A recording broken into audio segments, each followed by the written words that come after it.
আমি বিশ্বাস করি বর্তমান সংসদে সদস্য হিসাবে যারা ঢোকার সুযোগ পেয়েছেন, প্রবেশ করেছেন, তাদের সকলেই মজলুম। এর মধ্যে কেউ জেল কেটেছেন, এর মধ্যে কেউ কুখ্যাত আয়না করেছিলেন, এর মধ্যে কেউ ফাঁসির মঞ্চ থেকে ফিরে এসেছেন, আবার এর মধ্যে কেউ নির্বাসন থেকেও দেশে ফিরে এসেছে। এরকম লোকদেরকে নিয়েই আমাদের বর্তমান সংসদ। এই সংসদ যদি মজলুম জনগণের দুঃখ না বুঝে, তাইলে কোন দিনের কোন সংসদ বুঝবে? এটি হবে চরম লজ্জা। 54 বছরের দফায় দফায় যে ফেসিবাদ বাংলাদেশি জাতিকে এগিয়ে যেতে দেয়নি, সেই ফেসিবাদকে 24-এর বিপ্লবীরা ছুঁড়ে মেরেছিল বঙ্গোপসাগরে, নালায় নর্দমায় ফেলে দিয়েছিল। এখন সেই নর্দমা থেকে এইটাকে তুলে আনতে চায় কারা? মনে রাখা দরকার, এই প্রজন্ম প্রমাণ করে দিয়েছে, এ প্রজন্ম যখন জেগে উঠে তখন মাসের পর মাস আর বছরের পর বছর আন্দোলন করার প্রয়োজন হয় না। তখন ওদের বুক চিতিয়ে যুদ্ধ করার সিদ্ধান্তই ফ্যাসিবাদীদের কলিজায় কাঁপন ধরিয়ে দেওয়ার জন্য যথেষ্ট। আমরা বিশ্বাস করি এই প্রজন্ম যথাযথভাবে ফ্যাসিবাদের বিরুদ্ধে এখনো তাদের অবস্থান স্পষ্ট। আমরা তাদের সাথে আছি, তারাও আমাদের সাথে আছে। আমরা আপনাদেরকে কথা দিচ্ছি, প্রিয় বাংলাদেশে রক্তমূল্য, জীবন মূল্য, জেল মূল্য, যত মূল্য দিতে হয়, ফ্যাসিবাদকে আর আমরা ফিরে আসতে দিব না ইনশাআল্লাহ। এবং এই লড়াই কোনো দলের জন্য নয়, গোষ্ঠীর জন্য নয়, ব্যক্তির জন্য নয়। মদ জায়গায় থাকবে আর শুধু বোতল পরিবর্তন করা হবে, এটা আমরা চাই। আমাদের এই জেনজিরা একজনকে সরাইয়া আরেকজনকে বসানোর জন্য এখানে আন্দোলন করে নাই। তারা ব্যক্তির এবং লিঙ্গের পরিবর্তন করার জন্য এই যুদ্ধ করে নাই, লড়াই করে নাই। তারা লড়াই করেছে যে বন্দোবস্ত এই জাতিকে ফ্যাসিবাদের জাতাকলে পিষ্ট করেছিল, সেই বন্দোবস্ত পরিবর্তনের জন্য। আমাদেরও লড়াই তাই। আমরা বিশ্বাস করি ন্যায় এবং ইনসাফের ভিত্তিতে একটা দেশ এবং জাতি গঠন করতে হলে একটা দলের নিজের ভিতরেই আগে ন্যায়, ইনসাফ এবং গণতন্ত্রের চর্চা হতে হবে। যারা নিজের দলের মধ্যে গণতন্ত্রের চর্চা করতে পারে না, যাদের নিজেদের নেতাকর্মীদের হাতে নিজেদের নেতাকর্মীরাই নিরাপদ নয়, তারা 18 কোটি মানুষের নিরাপত্তা দিতে পারবে না। তারা জনগণকে গণতন্ত্র উপহার দিতে পারবে না। তারা ন্যায় এবং ইনসাফ জাতিকে উপহার দিতে পারবে না। জনগণ ঠিকই বুঝেছে, 24-এ জনগণ ঠিকই রায় দিয়েছে। হয়তো প্রশ্ন করতে পারেন, রায় যদি আপনারা পেয়ে থাকেন তাইলে সরকার গঠন করতে পারলেন না কেন? আমাদের রায়কে হাইজ্যাক করা হয়েছে, ডাকাতি করা হয়েছে, জনগণকে অপমান করা হয়েছে এবং ইতিমধ্যেই তার রাজসাক্ষীও পাওয়া গেছে। হ্যাঁ, গুগু বারবার আসে দান খেয়ে চলে যেতে, কিন্তু কপাল যখন মন্দ তখন কিন্তু জালে বেঁধে যায়। গোগো, তুমি একবার জনগণের ধান খেয়েছো, আবার খাওয়ার চিন্তা করো না। এবার আসলে ঠিকই তোমার লেজ, ঠিকই তোমার পা, ঠিকই তোমার ডানা অবশ করে দেওয়া। বলবেন যে আপনাদেরকে জনগণ ভোট দিয়েছে, তার প্রমাণ কি?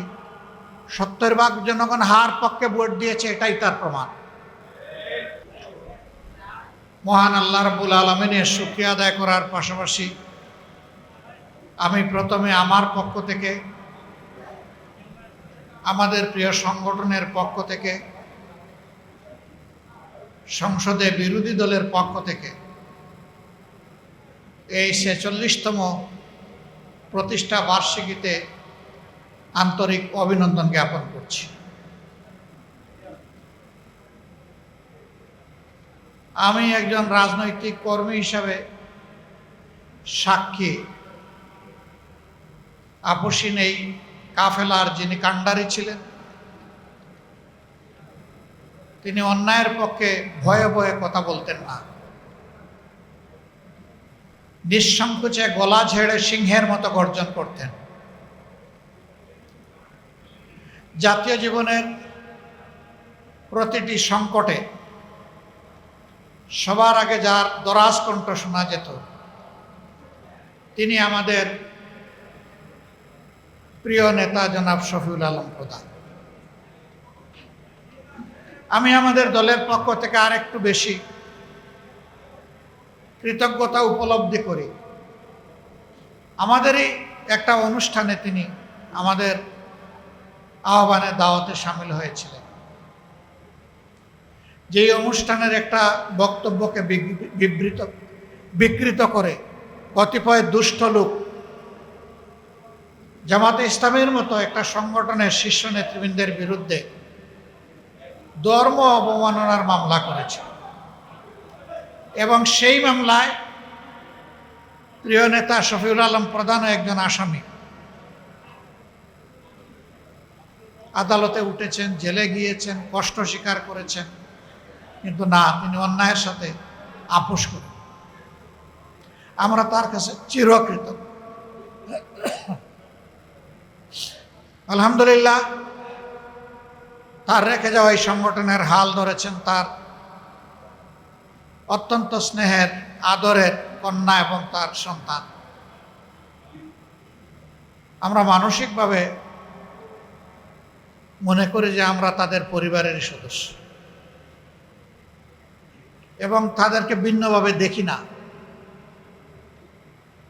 আজকের এই বাংলাদেশ যে সংকটের মুখোমুখি হয়েছে, আজকে এরকম মানুষের বড় প্রয়োজন ছিল, জোর কদমে সামনে এসে বলবে জাতির সাথে যেটা করা হচ্ছে এটা অন্যায়। 2/3 মেজরিটির অহমিকায় ভুগে জাতিকে আবার ফেসিবাদের দিকে নিয়ে যাওয়ার চেষ্টা করা হচ্ছে।